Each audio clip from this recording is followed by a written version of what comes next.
antibiotics in a lifetime. Did you hear that? 1 or 2 in a lifetime?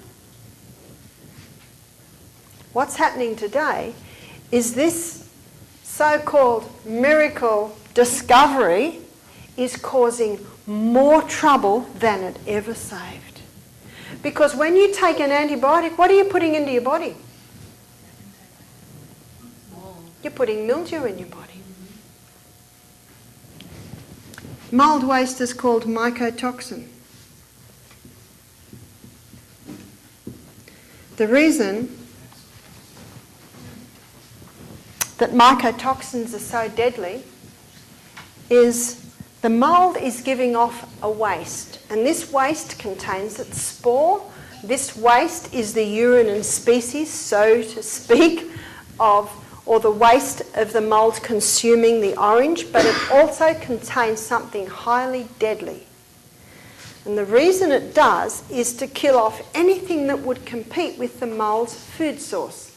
Picture the mould with his orange. This is my orange and no one else is getting it, and I'm going to give off all this toxic gas so no one else will come and eat my orange. Basically, that's what the mould waste is.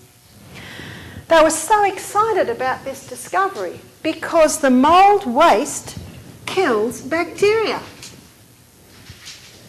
So they tested hundreds of different mycotoxins in the possibility of making lots of antibiotics. 80% of them were so deadly they killed the rats they were tested on. Now you don't hear that, do you?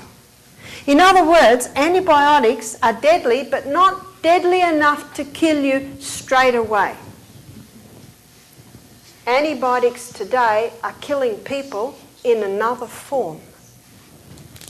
It's called cancer.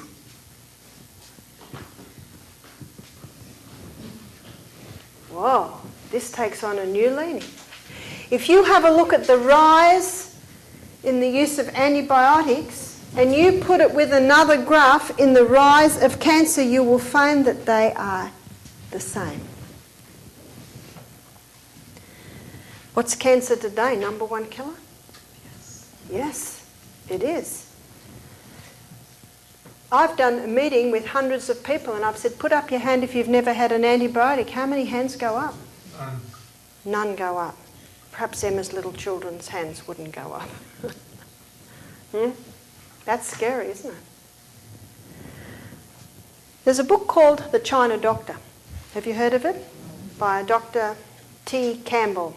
Every library should have this book. It was written only 2 years ago. What's it called again? China Doctor. No, sorry, The China Study. I'm mixing it with another book. The China Study by Dr. T. Campbell. He was brought up on a farm, had meat every meal, glass of milk every meal, dairy farm. His father dropped dead at 60. He went into veterinary science studies. And then he went into research, and he was asked to go to the Philippines because children were dying of liver cancer at the age 8 to 10 years of age. Children dying of liver cancer? A disease that was not heard of in children. So he went and he studied the cases and he found the common denominator. It was peanut butter. Now peanut butter, peanuts grow a mould called aspergillus. Very common.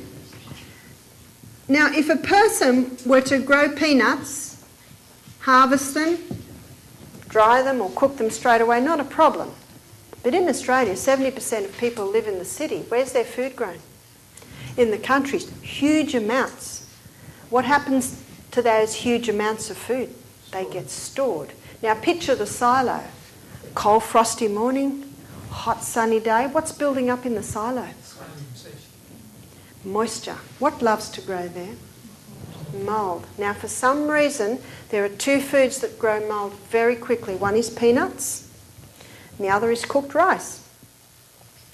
In 1921, in fact, the early 1900s, there was an epidemic of cardiac beriberi in Asia, and they traced it to a fungus that was growing on the cooked rice. So in 1921, the Japanese government passed the Rice Act. And in the Rice Act, they put stringent rules on the storing of cooked rice. If you go to Asia today, rice is cooked fresh every day. The mould, by the time you see it, has already been busy there for a while. There's no more cardiac beriberi. The mould that was grown on the rice was a specific mould, and its mould waste specifically targeted the heart. Now the aspergillus that grows on the peanuts, and it also grows on grains too, it gives off a mould waste called aflatoxin. Have you heard of aflatoxin? Yes. It is the most carcinogenic substance ever to be tested. Nothing beats it. You look at biological warfare, you look at yellow rain in Vietnam, and you'll find they're all mycotoxins. Whoa! Can you see how big this thing is? To date, they've documented 69,000 different strains of molds, funguses and yeasts. 200 of those are known to cause disease in human beings. By the time they document every one, they estimate 1.5 million. There's a American journalist, he's a nutritionist, he's put a book together called The Germ That Causes Cancer. Excellent book. I think it's out of print at the moment. You might get it on Amazon. His name's Doug Kaufman. The Germ That Causes Cancer, and he gives the history of cancer. And he shows that when we went in from the 19th to the 20th century, science and medicine alike acknowledged that cancer was a fungus. But the Rockefellers and the Rothschilds came in. Who are they? Big money. And they funded radiotherapy machines, they funded chemotherapy, and they funded surgery. So where did it all go? How many millions of people have died in the past 100 years because that fact was not known? And they're still looking for a search. They're still looking for a search. And chemotherapy in Australia, there were 3 oncologists headed by Professor Graham Morgan from a hospital, Royal North Shore Hospital, one of our biggest hospitals in New South Wales, on a research done on chemotherapy patients in America and Australia between 2001 and 2004. And they leaned to the side of leniency for chemotherapy. 5 years after chemotherapy, they found a 2.5% survival rate. Now that is shocking.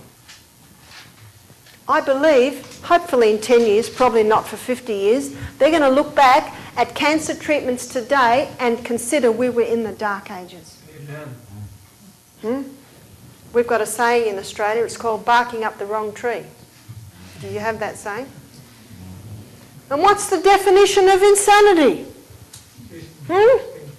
To do what you've always done and expect different results. If someone has chemotherapy and is for cancer and they go into remission, do you know that person is considered a success story? Even if they get cancer 2 years later. You see that? So you can't believe their statistics. It doesn't make any sense that poisons will heal a poisonous body.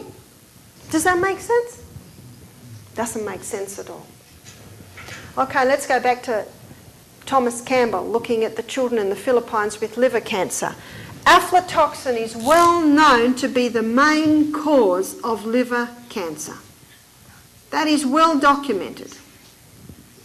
No one even questions that one. It's so well researched. They found there was more aflatoxin in the peanut butter than the peanuts. They didn't quite know how to explain that. Dr. Thomas Campbell presumed the poorer children would be dying and the wealthy children would not be dying because they would eat better. But he found the opposite was true. The wealthy children were dying and the poorer children weren't. And the only difference was that the wealthy children were eating meat and dairy products. The poorer children weren't, and they were surviving. This shocked him. This was against everything he'd learnt in med school. So he just sort of walked away.